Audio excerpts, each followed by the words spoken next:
Nashville, Noir, Chapter 10.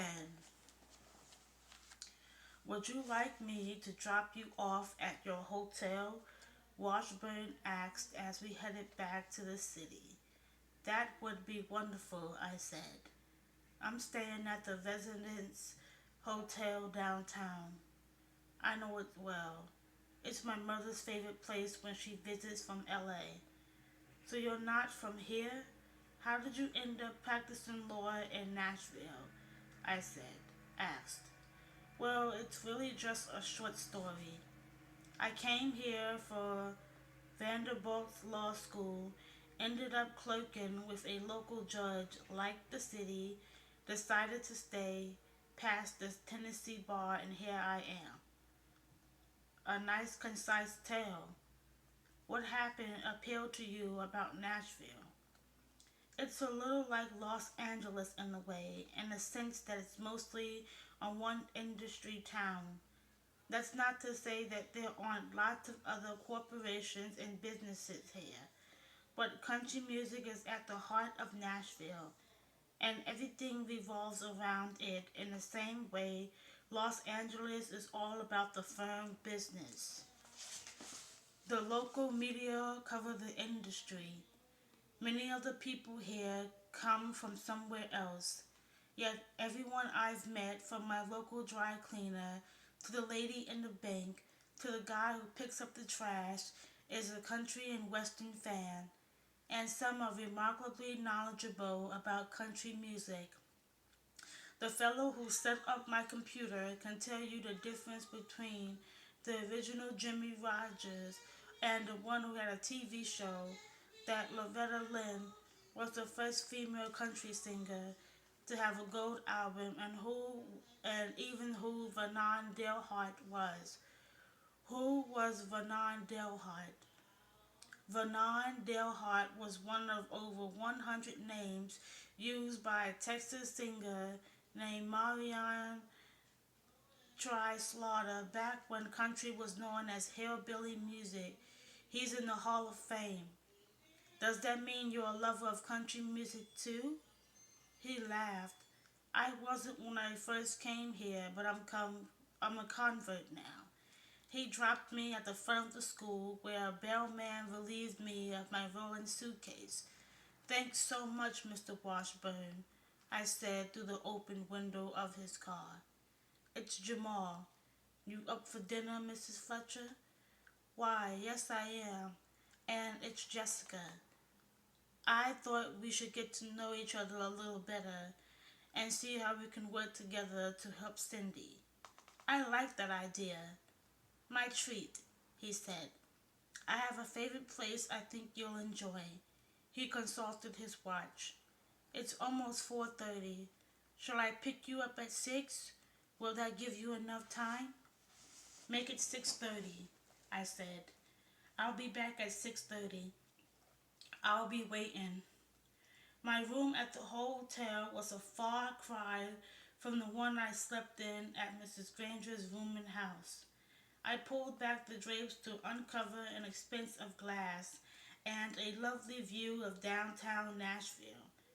I quickly unpacked, put everything away, and checked out the bathroom. It was spacious and nicely appointed. A cherry cloth robe hung on the back of the door. I was tempted to slip out of my clothes and bundle up in the robe, but I had things to do. Before I got to them, however, I called Seth to see how Janet Blaskowski's was faring. Doing all right, Seth said, but there has been a complication. The cardiologists are working on it now. Seth, is this complication life-threatening? Doesn't appear to be. Why do you ask? First, because I'm concerned about Janet. And second, because I haven't been able to convince her daughter to call yet. I think it would be healing for both of them to speak with each other. I take it that means you've gotten in touch with Janet's daughter. How is she? I just left the jail where she's being held. I'm having dinner tonight with her court appointed attorney. He's a nice young man, who I believe has Cindy's best interests at heart. And how does it look to you? How does what look to me? Her predicament. Do you think she'll be found guilty of murdering that man? I certainly hope not. I don't think she killed him, but I'll have a better grip on her chances for acquittal after dinner. Everything all right at home? Fine, just fine. Busy as ever. Mayor Shevlin was asking after you. He's concerned about the girl. Told him we'd be speaking soon. Think he wants to talk to you about fundraising for the legal defense. That's very generous of him, but I can't call him right now. Would you mind giving him an update for me, Seth? I've got to run out. Will do. Soon as I get off with you. After hanging up, I jotted down notes from my visit with Cindy. My conversations with Detective Biddle and everything I could remember of what Cindy had said. The notes didn't amount to much. I had abbreviated time with her, and she basically told me what I already learned from Biddle. The only revelation was the name of the person with whom she holed up after running from Roderick Marker's office, a Nashville musician named Wally Brolin, and his address. I followed up with him at the first possible opportunity, but what was on my agenda at that moment was to go to the scene of the crime, Roderick Marker's office.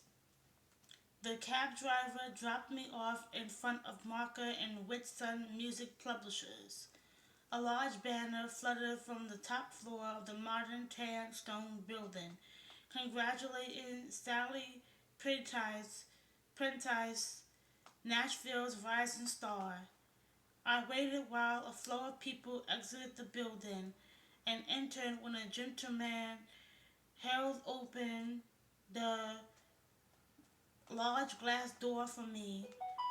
No guard was on duty in the lobby. I could have asked someone for the location of Marcus' office, but the few people crossing the marble floor looked to be in a hurry. A wall directory told me the firm I sought was on the third floor. When the elevator opened, I stepped into a carpeted hallway which extended in both directions. Ahead of me was a huge circular glass partition to suggest a record or CD, perhaps with a glass door and a center. The name of the firm was spelled out in gold letters in an arc over the entrance, and Marker and Whitsun logo, also in gold letters, was on the door. I could see the reception desk and waiting area, but no one was there and the door was locked.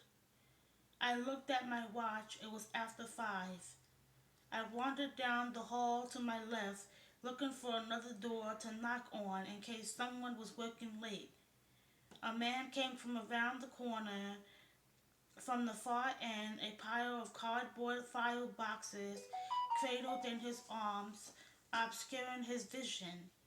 He almost knocked me over, sending one box sliding from the pile, hitting the floor and spilling some of its contents. He slammed himself against the wall and peered at me over one shoulder. "Oh, sorry, ma'am," he said. "Are you all right? I didn't see you." "I'm not surprised," I said, bending to pick up the papers. "I'm fine, but that's quite a load you're carrying."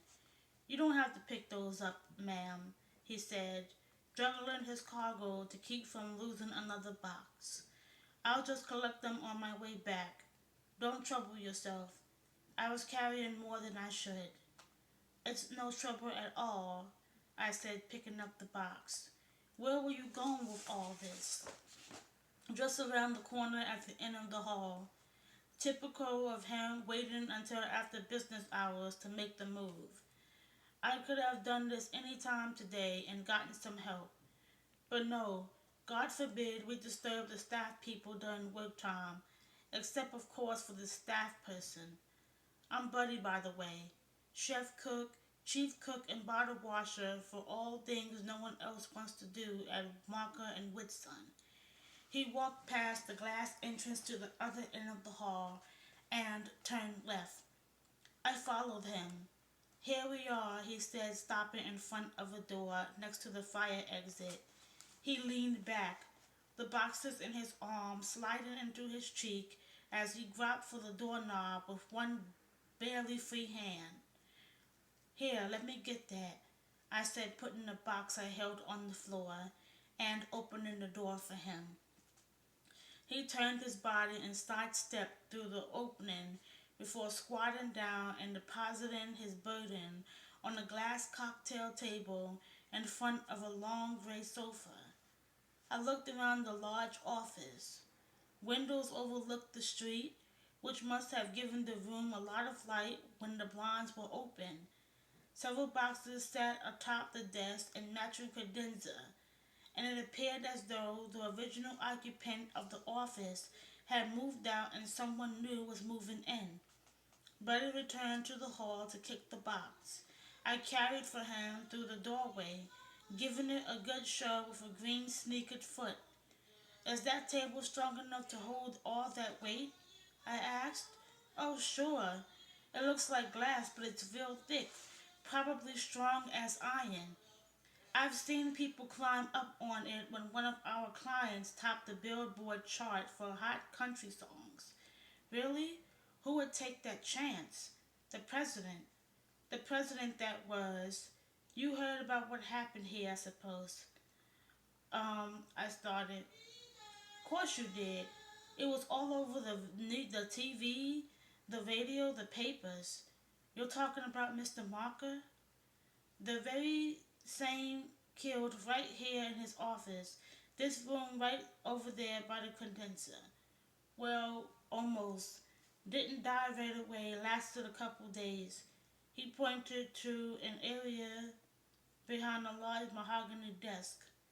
Girl whacked him with one of his country music awards. We haven't gotten it back from the police yet, but we've got others on the shelf. See 'em?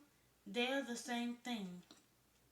But it didn't seem particularly sorry that the firm had lost its president, but I found that curious. I walked to a bookcase where two of the awards he pointed out were displayed. May I? I asked. Sure, knock yourself out, he winced. I didn't mean that literally. I picked up one of the awards.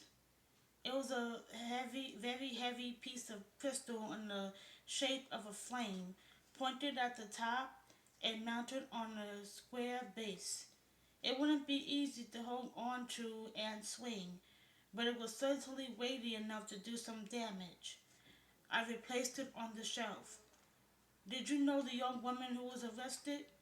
Nope, never met her, but it's not surprising. There are people in and out of here all the time. Were you here when he was found? I asked, walking nonchalantly toward the desk. No, thank goodness. The security guard caught her. Careful now. Don't trip on that rug. Eddie put it there to hide the stain. Supposed they'll have to replace it soon. Shame. This carpet costs a fortune. I stepped back from the small area rug. Didn't mean to gross you out, he said. That's all right. Who's Eddie? Edwana Anderson, Mr. Marker's secretary. She's been here since the vinyl age. He opened the top box and transferred its files into a tall cabinet near another door. I know the name, I said. A real battle axe. Rumor has it she has a wild teen, can't quite envision it, and got into legal trouble. What did she do? He shrugged. I hear she ran over some guy in a parking lot. Went straight after that. Went rigid is more like it. Anyway, Eddie's the only one who knows this place inside and out, so they can't fire her. He tried once or twice and brought in a pretty young thing to sit at Eddie's desk and smile at everybody coming in. But he had to hire Eddie back after his wife found out.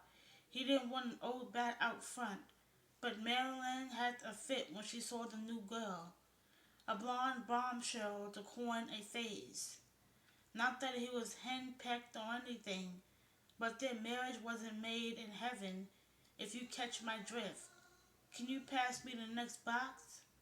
I lifted it off the pile on the table and handed it to Buddy. Marilyn was his wife. I take it. The Queen of Green, I call her. She spent it as fast as he could make it. He held up one pinky, miming someone drinking tea. Rules were not made for the Queen, he said in a fake English accent before lapsing into a southern drawl. She fritters away more on parking tickets than I make in a month. Where does Eddie sit? I asked. Out there in the reception room. Buddy pointed to the door next to the file cabinet he was filling. I looked behind me, but we came in. The other door Buddy supplied. Mr. Marker liked to be able to come and go without anyone meaning, who the wiser. He pointed at the door through which he said Marker's secretary sat, and he had the occasional lady friend that he wasn't eager for anyone else to see. He gave me a wink. So he had the second door installed. Mr. Whitson likes that too. Is Mr. Whitson moving into Mr. Marker's office? Buddy did a double take. Why, of course. Why else would I be hauling all these files up and down the hall and putting them in his cabinet? I don't know, I said. I just arrived. Oh, excuse me, he said. Where are you from? Kabuki, Maine. A Yankee. Well, we all have burdens to bear. Who were you looking for before I banged into you? Actually, I think I was looking for Eddie. Well, you're too late for her. She's out of here like a shot on the dot of 5. I might be able to find someone else for you, but it's probably better to come back tomorrow. Are you a writer? He must have seen the surprise on my face because he chuckled. How did you know? I asked. He flapped a hand at me. I can always spot a writer, but I gotta tell you, you can't just waltz up to a publisher and expect anyone to help you. I can't? Nope. You need a plugger. A what? You are from out of town, a song plugger. The publishers don't listen to just anyone who shows up. It's the pluggers who have access. They bring them all the good CDs from the songwriters they represent. And the big wigs here and sometimes the performers' names you would surely know sit down the table in a conference room and play. Maybe 10 seconds from each cut before they turn them down. 10 seconds. That's not very long. Maybe it's a little longer, but not much. You gotta be good right from the first word and first note. Anyway, get a plugger if you want Mr. Whitson to hear your song. But make sure you get a good one. Some of them are unscrupulous. He rolled his eyes and cocked his head in the direction of the desk. Speaking of, he shook his head. Forget what I said. My mama taught me not to speak ill of the dead. A man's voice boomed from down the hall. Buddy, where the hell are you? My master's voice, Buddy said, picking up 2 boxes he had already entered. Do you mind if I follow you and meet Mr. Whitson? I asked. Honey, he won't talk to you. Believe me, but you can try. It never hurts to try. I trailed down the hall in Buddy's wake.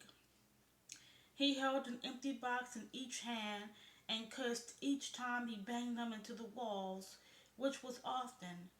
Rounding the corner, I nearly collided with him again when he stopped before an open door.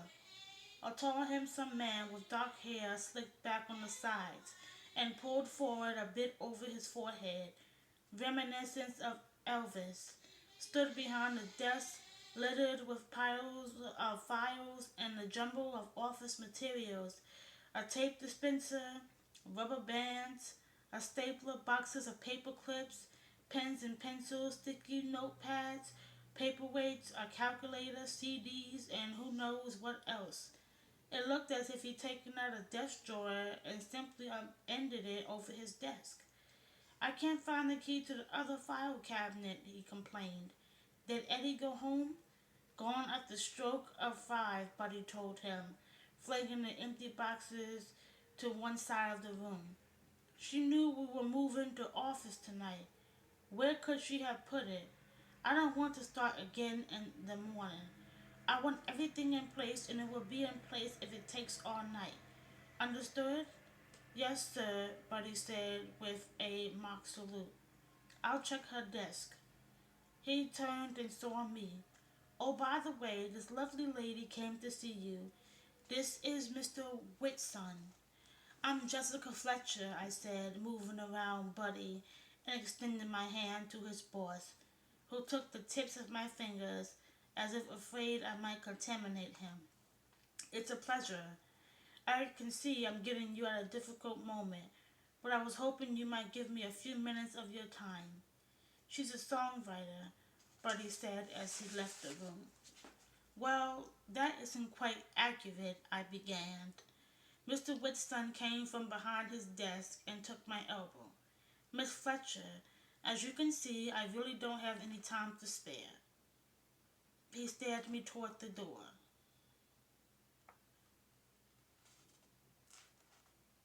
But it's terribly important. A young woman's life is at stake, and I've heard that before. If you'd like to make an appointment tomorrow, I'm sure we can work something out. But Mr. Whitson, I don't want to talk to you about songwriting, actually. Actually, I want to talk to you about questions about your partner. Some questions. Of course you do. Call Miss Anderson. She handles the press.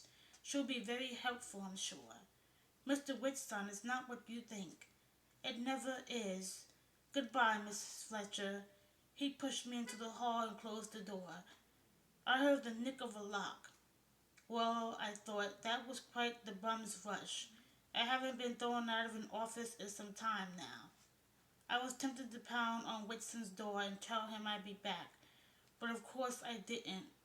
Instead, I tugged at the hem of my jacket, smoothed down my hair, straightened the strap of my bag on my shoulder, and retraced my steps to the elevator. At least I had a dinner date with someone who did want to talk to me. Like, comment, and subscribe on this video. Bye.